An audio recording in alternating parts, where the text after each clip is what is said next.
بھلا تم نے ان لوگوں کو نہیں دیکھا جو ایسے لوگوں سے دوستی کرتے ہیں جن پر اللہ کا غضب ہوا؟ وہ نہ تم میں ہے نہ ان میں، اور جان بوجھ کر جھوٹی باتوں پر قسمیں کھاتے ہیں۔ اللہ نے ان کے لیے سخت عذاب تیار کر رکھا ہے۔ یہ جو کچھ کرتے ہیں یقیناً برا ہے۔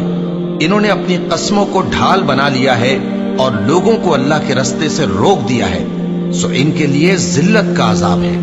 اللہ کے عذاب کے سامنے نہ تو ان کا مال ہی کچھ کام آئے گا اور نہ اولاد ہی کچھ فائدہ دے گی۔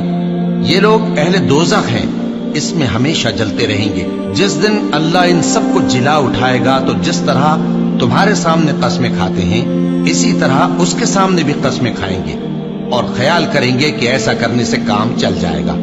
سنو، یہی تو ہیں جھوٹے۔ شیطان نے ان کو قابو میں کر لیا ہے اور اللہ کی یاد ان کو بھلا دی ہے۔ یہ لوگ شیطان کا ٹولہ ہیں، اور سن رکھو کہ شیطان کا ٹولہ ہی نقصان اٹھانے والا ہے۔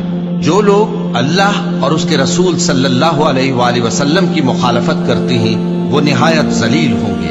اللہ نے یہ بات لکھ دی ہے کہ میں اور میرے پیغمبر ضرور غالب رہیں گے۔ بے شک اللہ زور آور ہے، صاحب اقتدار ہے۔ جو لوگ اللہ پر اور روز قیامت پر ایمان رکھتے ہیں تم ان کو اللہ اور اس کے رسول صلی اللہ علیہ وآلہ وسلم کے دشمنوں سے دوستی کرتے ہوئے نہ دیکھو گے، خواہ وہ ان کے باپ یا بیٹے یا بھائی یا خاندان ہی کے لوگ ہوں۔ یہ وہ لوگ ہیں جن کے دلوں میں اللہ نے ایمان کو نقش کر دیا ہے اور اپنے فیض سے ان کی مدد کی ہے، اور وہ ان کو بہشتوں میں جن کے نیچے نہریں بہ رہی ہیں داخل کرے گا، جن میں وہ ہمیشہ رہیں گے۔ اللہ ان سے خوش اور وہ اللہ سے خوش۔ یہی لوگ اللہ کی جماعت والے ہیں۔ سن رکھو کہ اللہ کی جماعت والے ہی کامیاب ہوں گے۔ منافقوں کی مثال شیطان کی سی ہے کہ انسان سے کہتا رہا کہ کافر ہو جا، پھر جب وہ کافر ہو گیا تو کہنے لگا کہ مجھے تجھ سے کچھ سروکار نہیں، مجھ کو تو اللہ رب العالمین سے ڈر لگتا ہے۔ تو دونوں کا انجام یہ ہوا کہ دونوں دوزخ میں جائیں گے، ہمیشہ اس میں رہیں گے، اور بے انصافوں کی یہی سزا ہے۔ اے ایمان والو، اللہ سے ڈرتے رہو، اور ہر شخص کو دیکھنا چاہیے کہ اس نے کل یعنی آخرت کے لیے کیا سامان بھیجا ہے۔ اور ہم پھر کہتے ہیں کہ اللہ سے ڈرتے رہو، بے شک اللہ تمہارے سب اعمال سے خبردار ہے۔